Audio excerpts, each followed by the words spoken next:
Assalamualaikum warahmatullahi wabarakatuh dan salam sejahtera. Kembali lagi bersama saya Rushdi Syarif.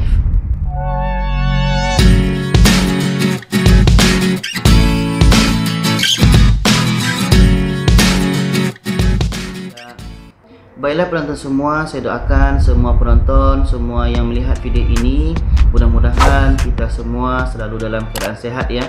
Rezeki kita selalu mengalir dengan lancar dan kita juga selamat daripada COVID-19 ini ya. Dan seperti yang kita lihat pada judul video ini, bahawa di Malaysia pada saat sekarang ini, bahawa tepatnya semalam Rabu 15 Juli 2020 itu sudah masuk lagi pelajar tingkatan 1, 2, 3 dan 4 ya. Kalau di Indonesia itu SMP kelas 1, kelas 2, kelas 3 dan kelas 1 SMA. Dan juga sekolah rendah darjah 5 dan 6, atau di Indonesia itu sekolah rendah SD kelas 5 atau SD kelas 6. Jadi kita lihat di Malaysia ini perlahan-lahan untuk di bidang pendidikan ini ya. Tapi bukan hanya pendidikan, semua sektor yang ada di Malaysia ini dibuka secara perlahan-lahan. Apakah di bidang ekonomi, apakah di bidang yang lainnya, dan apalagi di bidang pendidikan ini ya. Dulu 24 Jun itu mulai dibuka sekolah kepada tingkatan 5 dan kategori yang lainnya. Sampailah hari ini 15 Juli ada lagi kategori baru yang masuk hari ini, yaitu tingkatan 1 hingga 4 dan darjah 5, 6. Dan nanti minggu depan 22 Juli itu masuk lagi darjah 1 sampai darjah 4. Kalau di Indonesia itu SD kelas 1 sampai SD kelas 4 ya. Jadi kalau kita lihat berita di TV-TV nasional yang ada di Malaysia ini, mereka mengambil liputan-liputan di beberapa sekolah. Jadi kita akan lihat bagaimana patuhnya rakyat Malaysia atau warga Malaysia ini dalam menjalankan SOP ya. Karena dengan mengikut SOP inilah kita akan terjauh atau bisa terbebas daripada COVID-19 ini. Bukan hanya orang dewasa, tapi pelajar sekalipun, walaupun mereka sekolah rendah, semua kena ikut SOP.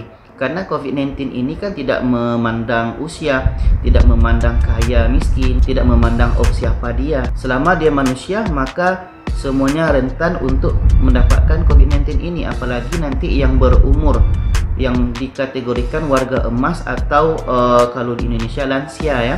Dan juga kepada anak-anak kecil, itu sangat rentan. Jadi makanya SOP ini mesti kita ikuti untuk menjaga keselamatan kita semua ya. Jadi kita akan lihat bagaimana di Malaysia ini ketika pelajar-pelajar sekolah ini masuk ke sekolah ya.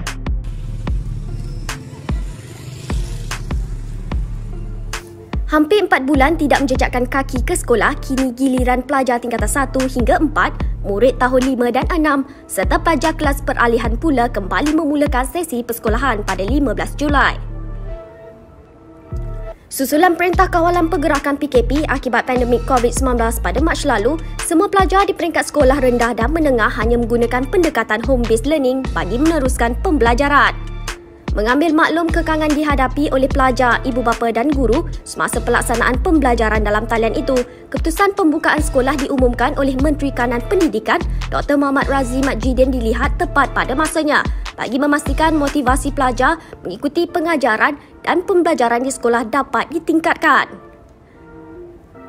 Namun pihak sekolah dan pelajar perlu mematuhi prosedur operasi standard SOP yang ditetapkan kerana penularan wabak COVID-19 masih ada dalam komuniti dan setiap orang perlu membiasakan diri dengan kebiasaan baharu.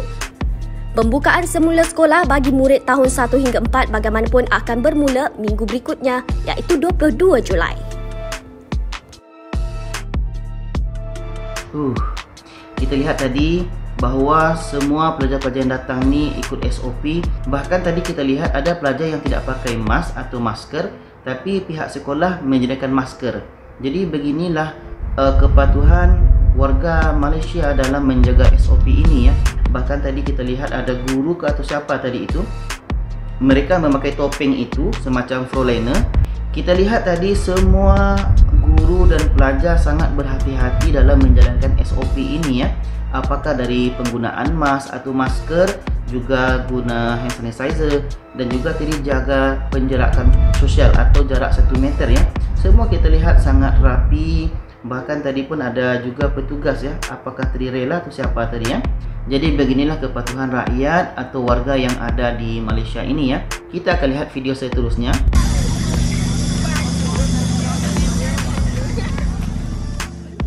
Pelajar Sekolah Menengah Kebangsaan SMK Dabung teruja memulakan sesi persekolahan apabila mereka yang menaiki kereta api sudah menanti pengangkutan utama itu seawal jam 6 pagi pada 15 Julai.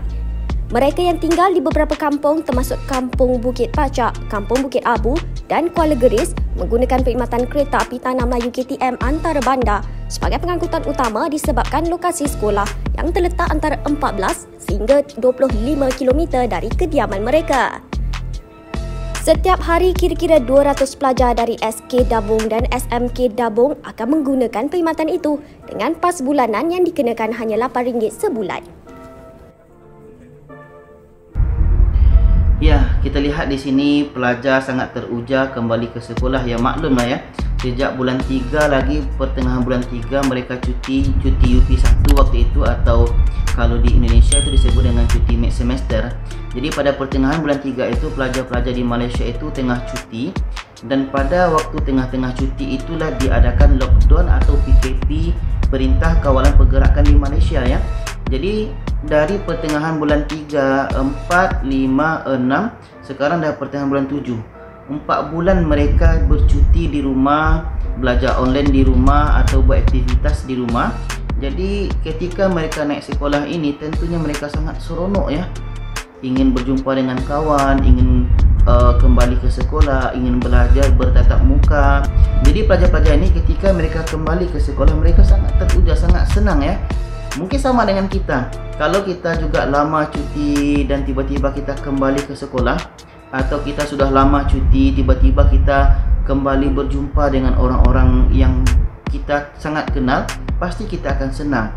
Begitulah tadi kita lihat pelajar-pelajar ini ya, dan pun mereka dengan seronoknya naik kereta api dengan pas bulanannya RM8 ya, karena jarak rumah mereka dari sekolah mereka itu sangat jauh juga tadi ya. Jadi saya akan tengokkan video yang terakhir ya. Memang rasa pelik sikit kerana nak kena jaga SOP, tetapi kami akan biasakan diri. Itu kata murid tahun 6 dari Sekolah Kebangsaan Jelapanggi Ipoh, Muhammad Hakim Suhairi 12 tahun ketika ditemui pada pembukaan semula sekolah bagi sesi murid tahun 5 dan 6 pada 15 Julai. Muhammad Hakim berkata dia bersama rakan lain teruja untuk memulakan sesi pembelajaran. Katanya ibunya juga sudah menyediakan segala keperluan berkenaan SOP sejak awal lagi. Sementara itu, Guru Besar Sekolah Berkenaan Nur Azman Zainal Abidin berkata, pihak sekolah menggunakan pendekatan menyalurkan ke semua maklumat berkenaan SOP melalui aplikasi Telegram, termasuk video simulasi SOP pergerakan anak dan kedudukan di bilik darjah atau kantin. Ya, di video terakhir ini kita lihat pelajar pasti akan merasa pelik ya. Pelik karena tidak pernah seperti itu ya. Ya wajar saja, karena sebelum ini mereka tidak pernah seperti itu, kepakai mask, dengan beratur masuk ke sekolah dengan jarak yang telah ditentukan, guna hand sanitizer. Jadi ini kebiasaan baru yang mesti kita patuhi, dan aturan ini bukan hanya untuk pelajar tapi semua kita. Di Malaysia ini kemanapun kita pergi pasti akan ada SOP. Kita masuk mall, kita masuk ke pasar malam ya. Pasar malam pun ada pakai SOP. Saya ada tunjukkan video sebelum ini, penonton bisa lihat link di atas. Jadi di situ saya perlihatkan bagaimana di pasar malam itu situasinya semua mengikut SOP. Bahkan antrian pun yang panjang mereka kena ikut, karena itulah SOP. Mereka datang dengan QR code untuk mengisi kedatangan atau menulis di buku. Lepas itu nanti akan cek suhu badan dan juga pakai hand sanitizer ya. Jadi kalau nanti ada yang suhu badan ni melebihi 37.5, mereka disuruh cek ke hospital atau klinik ya. Jadi beginilah kepatuhan rakyat atau warga di Malaysia ini. Mereka sangat patuh dengan SOP ini ya.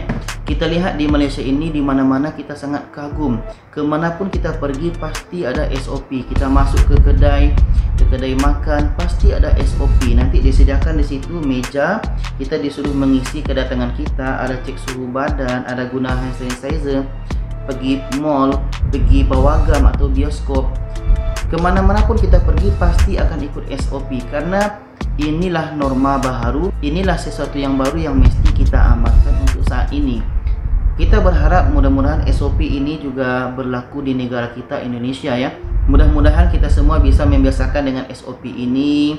Kemanapun kita pergi, kita menjaga jarak. Kemanapun kita pergi, pastikan kita guna masker karena demi keselamatan kita bersama. Dan ingat, kalau kita bawa orang yang sudah lansia atau lanjut usia, atau kanak-kanak atau anak-anak yang berumur 7 tahun ke bawah itu, pastikan kita berhati-hati, jauhkan daripada khalayak ramai. Pastikan mereka pakai masker ya, untuk menjaga kita selalu selamat daripada COVID-19 ini. Karena seperti yang saya bilang tadi, COVID-19 ini tidak pernah pandang bulu. Siapapun dia, berapapun umur dia, yang kena tetap akan kena juga. Jadi bersama-sama kita jaga kesihatan kita, kita jaga kita.